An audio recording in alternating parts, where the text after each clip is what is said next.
Welcome to the world of football again, everybody. I'm your host, Adam Snow. With me, as always, for these AF1 recaps is my father, the founder of the world of football, the man himself, the legend, the best friend of Stephen Titus Outlaws owner, Randy Snow. How are you doing, sir? I see you already got your Billings shirt on. Yep, I'm wearing the gunmetal gray that you like so much for Billings, and great win for the Outlaws this week. The kind of game we expected from Billings for a long time, and we finally got it this week. So one more week to go. Yeah, we'll get into that and so much more this week, guys. But before we talk about the Week 13 slate of games, we'd like to remind you guys, if you could please hit that like button, subscribe, leave a comment. We love interacting with everybody, especially talking arena football, any kind of football, really. Just feel free to hit us up. Also on our social medias, we got a X account, a Facebook, an Instagram. Feel free to hit us up on any of those. We're usually pretty good about responding to people, as long as we don't get buried in fan mail, which Randy, is all the time. So much fan mail. Yeah, I got a big pile of it sitting right over here. I Keep those bet cards and you letters do. coming, people. There you go. Yep, Randy's got all the fan mail, everybody. All right, anyway, let's just get into it. We had 3 games this week to talk about. A lot of intrigue because we are on the heels of the playoffs. One more week after this week, so a lot of pieces still moving, and the picture's still getting clear, but it's not quite there yet. So much to dive into, and we start with a game for the soul of the state of Kansas as the Salina Liberty took on the Southwest Kansas Storm in what could be one of, if not the best game of the AF1's inaugural season. That'll be up for debate. That's something else we could talk about down the line. But for right now, what we want to talk about is how that Salina Liberty team that started this season off at 0-4 came back to win this game 65-63. Was it a clean win? No. Did it have its controversies? Yes. Dad, let's talk about it. Yeah, Southwest Kansas was up 25-9 at the end of the first quarter. Um, the Storm was up 32-23 at halftime. Um, the Storm led 46-39 going into the fourth quarter, and in the end, they were ahead 63-62. That's when there was a controversial call on a play that gave Salina the ball with a chance to kick a field goal. What happened was the Storm had picked off a pass to seemingly ensure the win. They could have just run out the clock. There was only a few seconds left. But after a lengthy review by the officials, the Storm interception was overturned because of an illegal defense penalty, giving Salina a chance at a last-second field goal attempt. And that's where Bailey Hale came in, kicked his only field goal of the evening, a 22-yarder, and Salina wins as time expires, 65-63. Kicking when it matters, and as the only time that the Liberty took the lead in the game outside of the opening kickoff, which ended up being a deuce. So those 2 points playing a major factor there at the end because they obviously win by 2 points. So who would have known that opening kickoff would have meant so much? That's why I love this game so much. Look, we'll dive into the controversy in the game and out of the game. Ooh, but let's talk about these two teams right here. The Liberty, like I mentioned, 0-4 to start the season. Nobody was really giving them a chance. They make a change at quarterback, who actually got hurt during this game. Rakeem Cato went down during this game, and in came Jalen Kilgo. And held things steady for that team, kept them afloat. The Liberty scored 26 points in that fourth quarter. Incredible resilience by that team to come back. I don't know if Southwest Kansas dropped the ball again, figuratively, because they had the lead. They clearly looked like the best team most of the night, but Salina just kept at it. This team has grit and resilience, and they have shown that they can hang with the best teams in the league. They hung with Albany a few weeks back. That's when we knew, like, hey, watch out for the Salina team. And here they are beating the second best team, record-wise at least, in the Southwest Kansas Storm. So it's time to talk about it. If this Salina Liberty team gets into the playoffs, I don't think there's a team that wants to play Salina. Even Albany, I think, would be kind of quaking in their boots facing this Salina team. Am I wrong?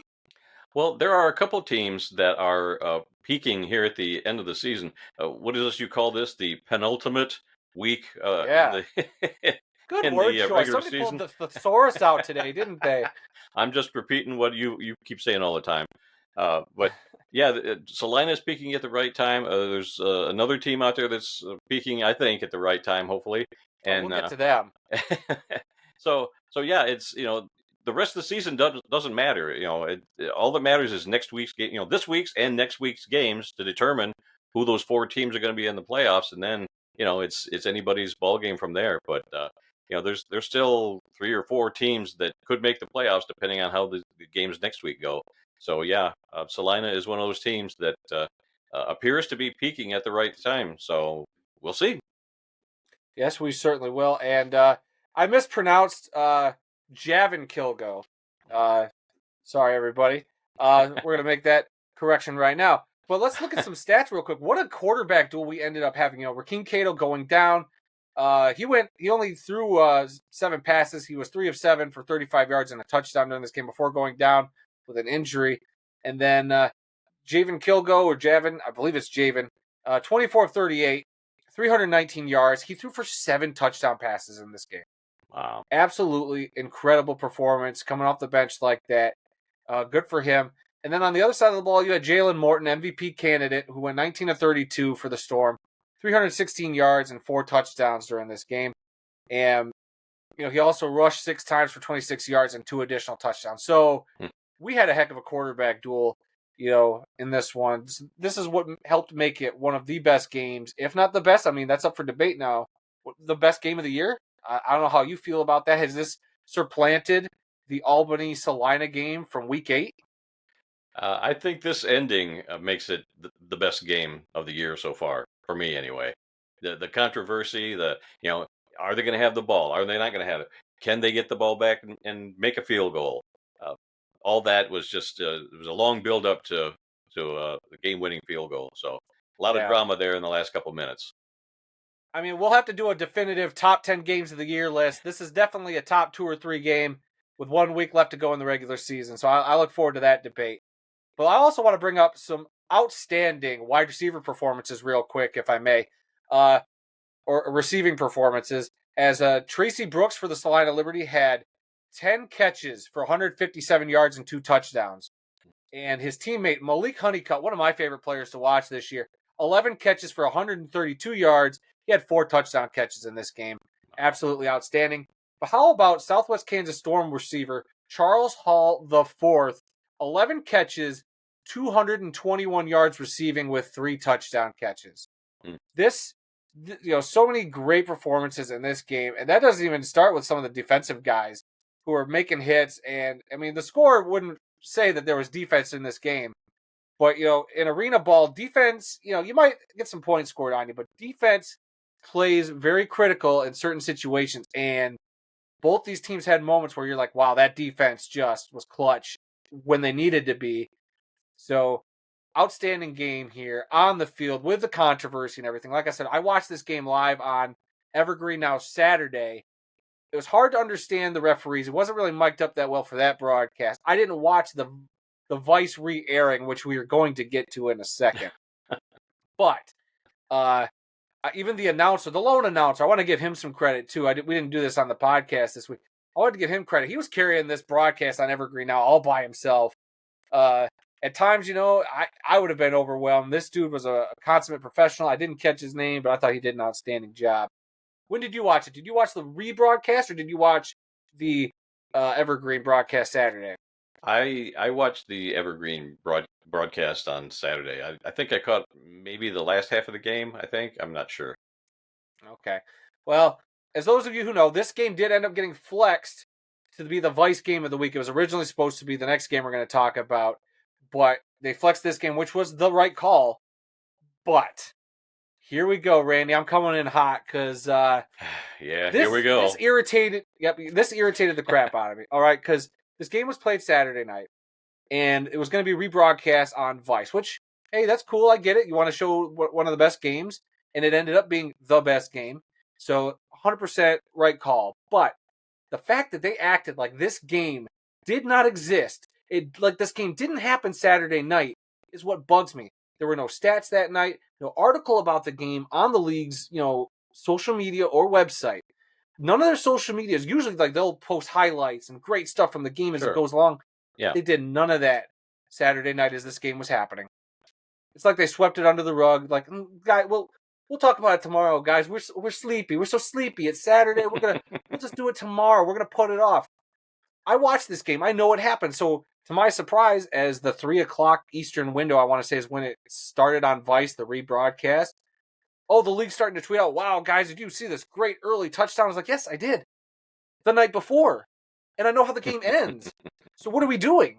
It was just I. If anybody who isn't already a fan either watched the game the night before or was aware of what happened. If you're in the arena sphere, you knew. If you're catching that broadcast and you're new to it, you weren't checking social media for the score. You had no idea this game was played the night before. Probably, I don't know if it said tape delay on the broadcast or not, but it just irks me a little bit that the league or whoever was in charge had to be like, guys, we technically can't talk about it. We got to pretend like it didn't happen until it airs on Vice on national TV. It just, I'm sure there's some legality stuff there. Maybe they could probably get away with saying that, but I just think it is pure dumb to act like this game was just happening on Sunday when it's like, guys, saw that play. Yep, saw that play. I know what happens next. It just, I don't know. It was irritating. Well, I don't know. I can kind of see the league's thinking behind that. Um, they Kind of. they could have thrown up the stats. Yeah, I mean, if you've in your case and in my case, you'd watch the game. We knew what happened and everything, but maybe some people that only watch the games on Vice, that's the only way they were going to know what happened in the game, and so maybe That's keeping what it I'm saying. Like, quiet. they weren't going to go to social media to look up, like, Right. stuff. They were going to watch the game, and that was probably it. Yeah. And I don't know. I thought it was weird, and I don't know. It left a bad taste in my mouth, and I thought it was the wrong way to handle this situation. Granted, I'm sure there's a big actual explanation where it's, well, because of the contract with Vice, we Sure. technically couldn't share any clips because they have to have the stuff first, Right. and maybe that's what it is. And look, that may be. Yep. It still doesn't stop it from being stupid. And I mean, it. Don't get me wrong. I'm glad they got the TV contract. I'm glad they're getting that exposure. That whole situation just irks me. We can move on from it. I know. Yeah. Let's move on from I it. know I'm sounding like a Yeah. broken record. I'm just saying Yeah. it just bugs me, and the fact like even the issue at the end of the game with the whatever that penalty was. Like I said, I didn't understand a word the referee said. Had no idea what the explanation was. I couldn't even get it that night because they didn't cover the game on their website or their social media to be like, hey guys, so what happened at the end of the game was this. Nope. I had to wait a whole 24 hours, and even then, I don't feel like I got a great explanation from the league. They haven't posted about it, not that I've seen. So, and here we are. It's Wednesday. We're recording this because of their Monday night game, which we'll get to. But Yeah. okay, I think you've run that into the ground long enough. Let's move on to another you're game. welcome. You're welcome. Let's do it. Yes, let's jump into the game that was supposed to be on Vice. And while I gave the AF1 crap for that last one, I'm going to give you guys props for flexing out of this. Well, I guess we could call it a game.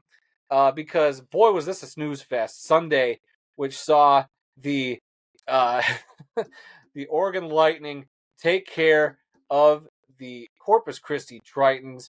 The final score was, as I'm pulling up my sheet right now. 40 to Do you have that in 24. front of you?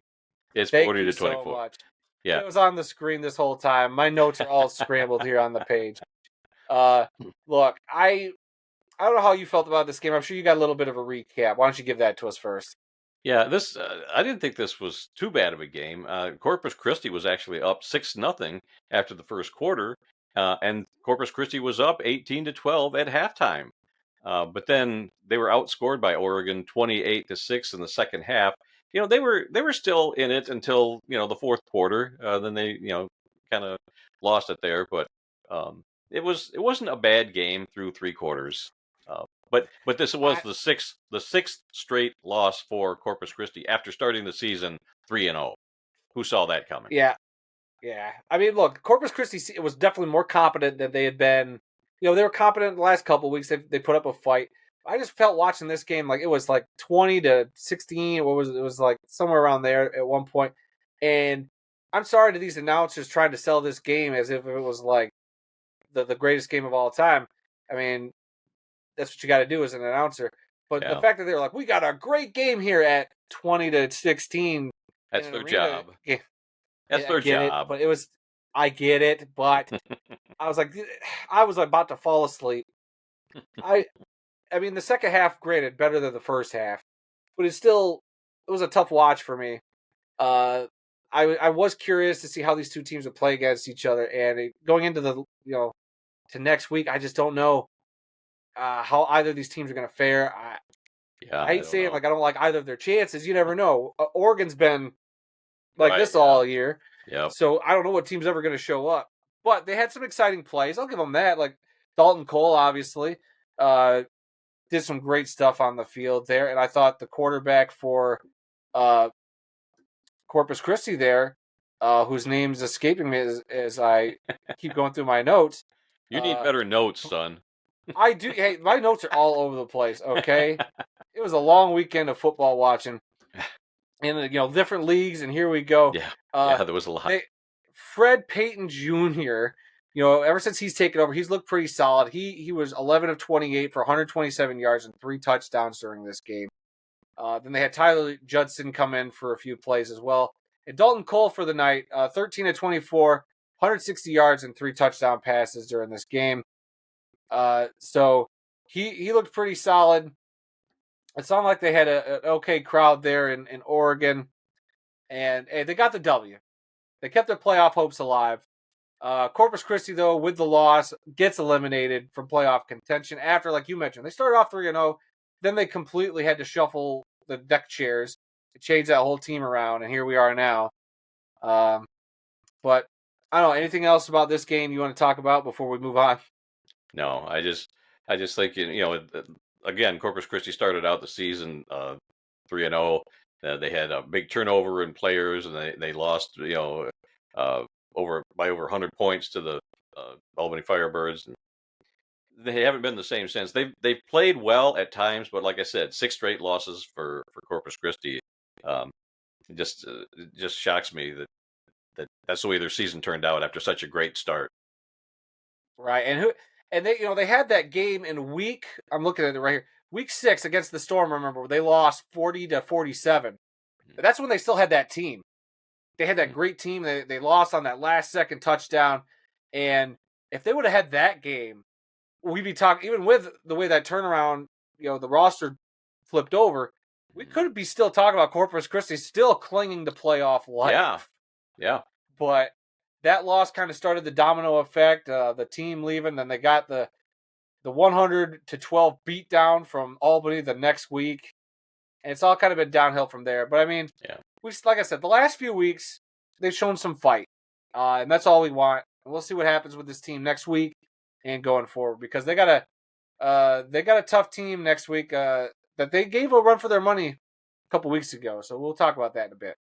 Okay.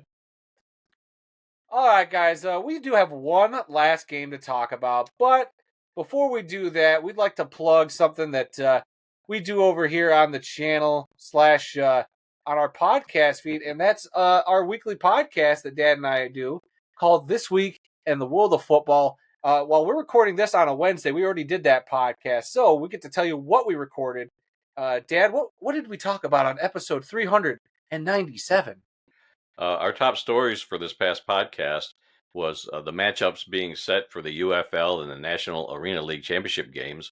The Canadian Football League kicked off last weekend, and we barely talked about Aaron Rodgers finally signing with the Pittsburgh Steelers. That's to me, that's the worst of the three stories. Hey, the less said about Aaron Rodgers, the better. Okay, I knew we had Yep, to talk about him, but yep, yeah. We don't want to give him much screen time on our show. nah, we don't want to. And then also, guys, we are just a few weeks away from our 400th podcast episode, which we will be doing live right here on YouTube or wherever our social medias are. I believe we'll try to multi-stream it on our X, Instagram, Facebook, what have you. Who knows if Randy will find a new social media thing for us to throw in the mix. But I don't think so. No, we got okay, too so many as probably it is. not. But we will have special guests. We will have, and we'll have all those officially put up soonish. We're going to have special guests. We're going to be live at 6 o'clock Eastern Standard Time on July 1st, which is Canada Day. And we're going to talk about so much, including when that show happens, Dad, we will be talking about the first ever AF1 champion. Yeah. Yeah, we'll The know who game will that be is that by weekend then. before. Yep. Yep. We'll know who it is, and who knows? Maybe we'll even have some more surprises involving that. We'll see what happens. But we'll have some great guests. We're gonna have a couple of contests during the live stream as well. More details will follow soonish. So yeah, be sure to mark your calendars, everybody. July 1st, 6 p.m. Eastern. Be there or be square. That's right. All right. And now let's talk about the final game of the weekend. We had Monday Night Football in the AF1, and you go out to Billings, Montana, to see a game between the Billings Outlaws and the Nashville Cats. Both these teams really needing wins to one for Billings to kind of keep their playoff hopes alive, and for Nashville hoping to keep a hold on the third spot and maybe even move up to that second spot. But what we ended up getting was some flashes of the Billings Outlaws that we have come to know the last couple of years. Dad, tell us about how this game unfolded. This was a thing of beauty. You know, the good teams really shine when the spotlight is brightest on Monday night. So Oh, it started out with a Darius Prince touchdown by Billings. Now follow that with a deuce by Dean Faithful and a sack for a safety right after that. And boom, within a couple of minutes, Billings is up to an 11-0 lead. The Outlaws led 11-6 at the end of the first quarter, and they were up 31-22 at halftime. Then in the second half, Billings led 45-22 at the end of three. Nashville had been shut out in the third quarter, and that's something nobody wants to do in the no. AF1 is get shut out in an entire quarter. The Billings defense I thought was awesome in this game. They were playing out of their minds. They knocked down so many passes.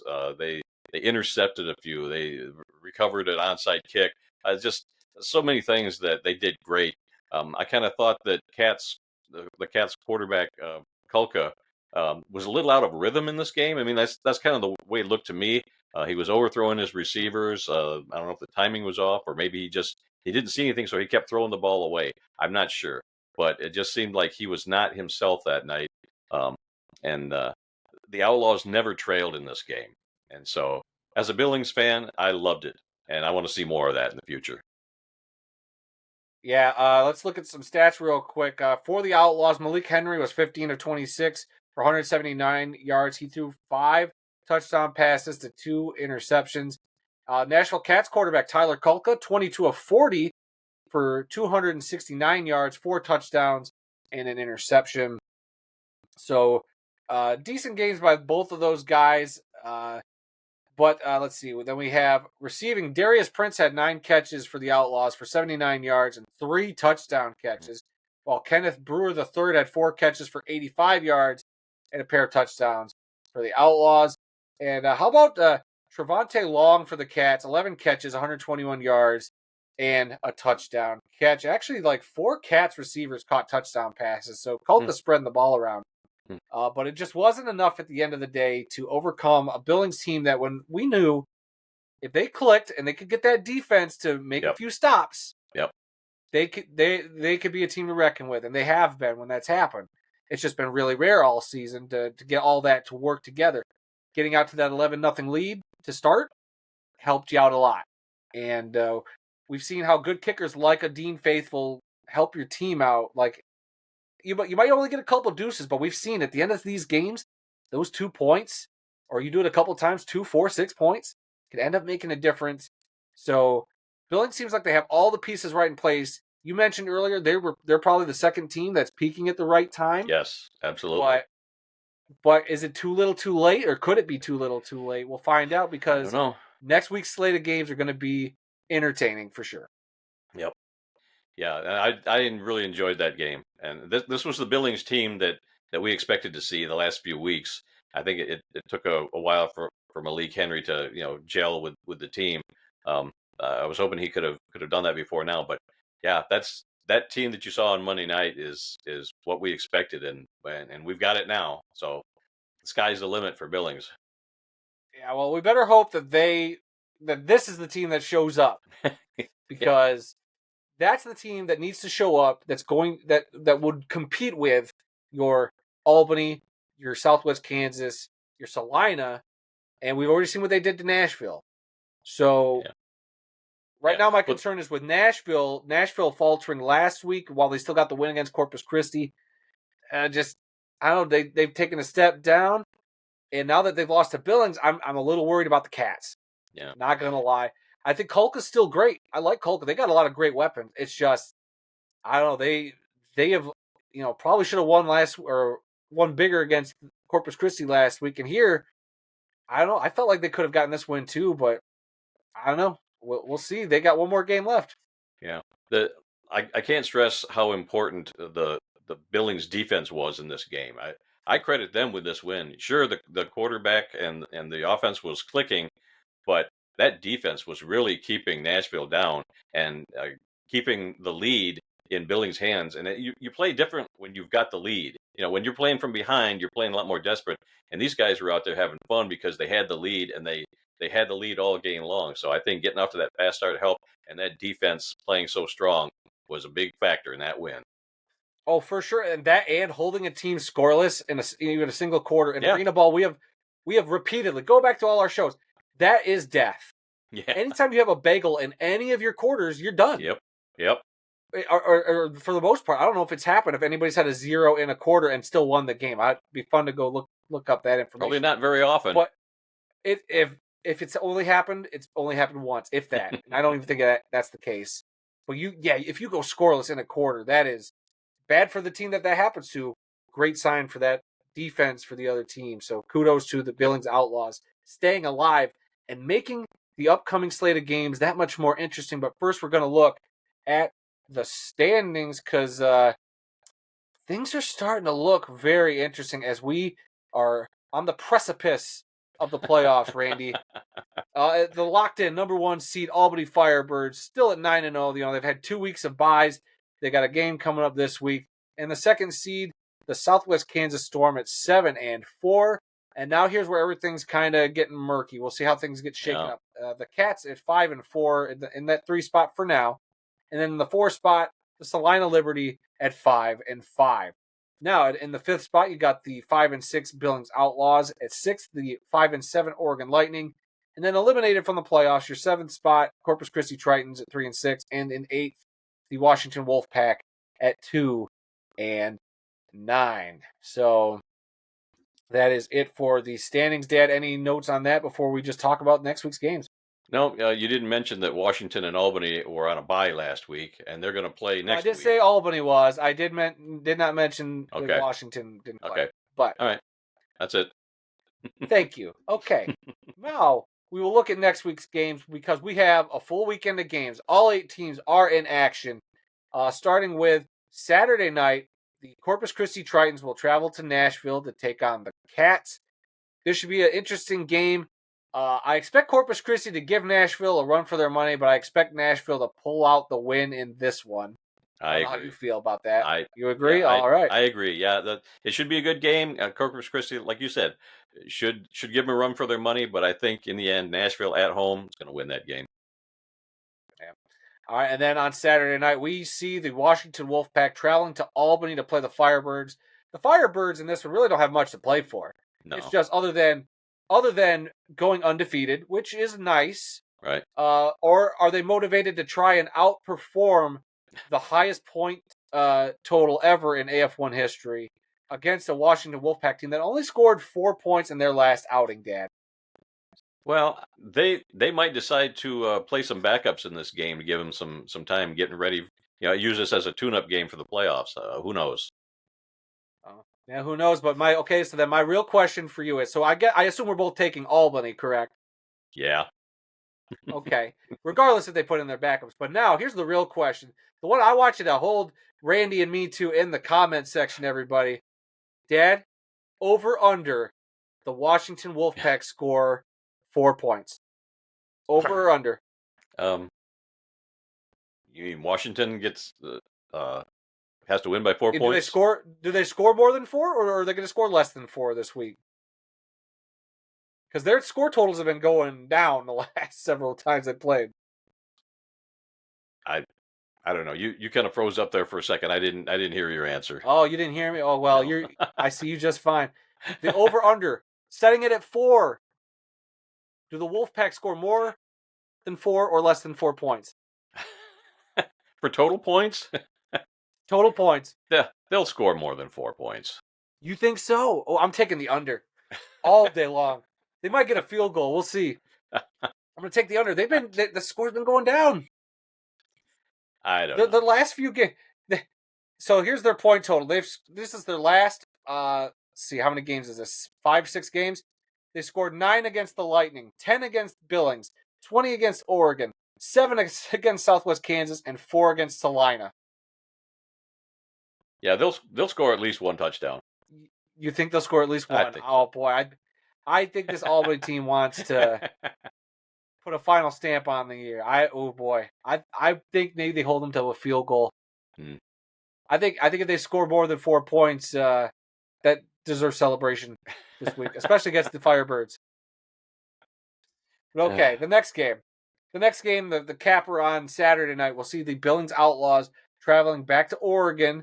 They travel obviously to Oregon at the beginning of the year, going back. Billings, Oregon, Dad. Who do you got in this one? Oh, I'm taking my Billings Outlaws in this one. They need it so bad, and they played out there a couple times, but I think they're finally clicking on all cylinders, and I think we'll see pretty much the same Billings team that we saw this past week. At least I'm hoping.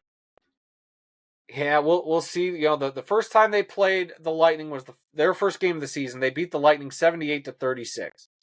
And then a couple weeks ago, obviously they played the Lightning again. They beat them 58-7. So this game back in Oregon, I don't know what Oregon team's going to show up, but if Billings played like they did last week, it's Billings.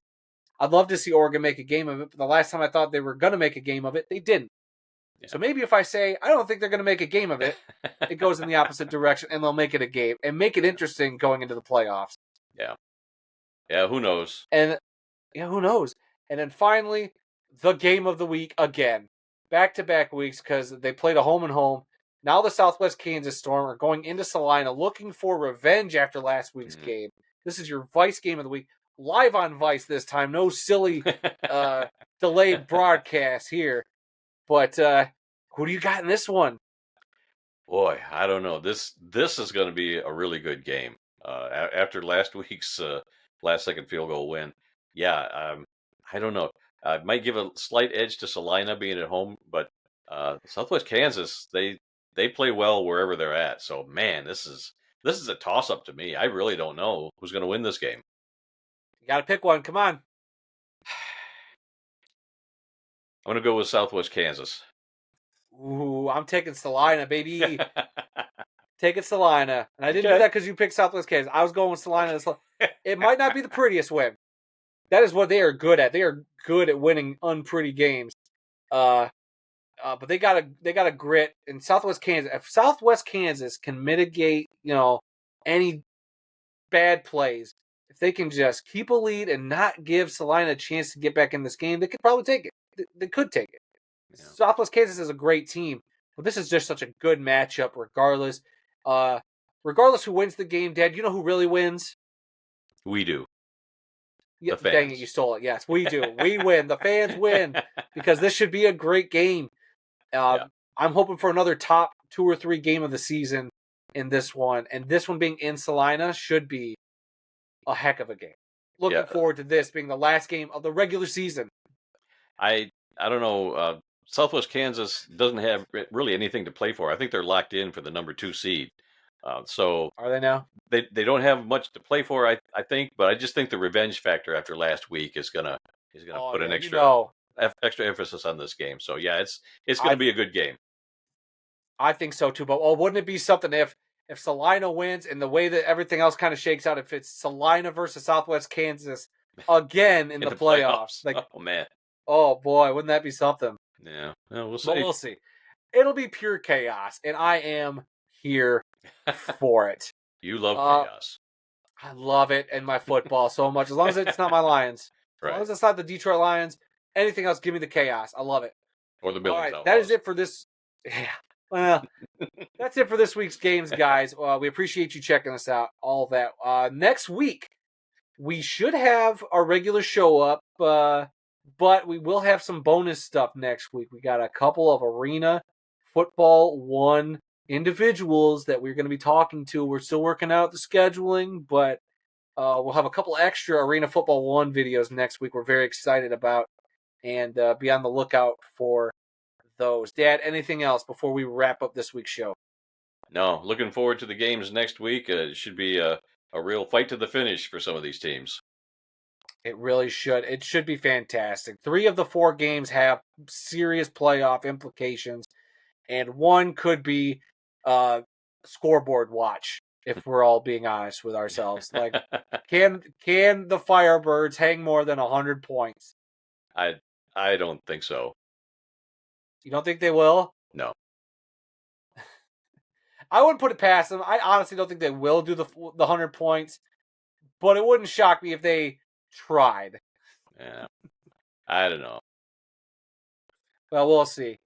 Come back again next week, guys. We appreciate you checking us out, as I mentioned earlier. Stay tuned to this channel for more AF1 recaps, one final regular season recap, and other football goodness as the arena indoor spring football seasons march forward. We'll see you guys again next time on the World of Football.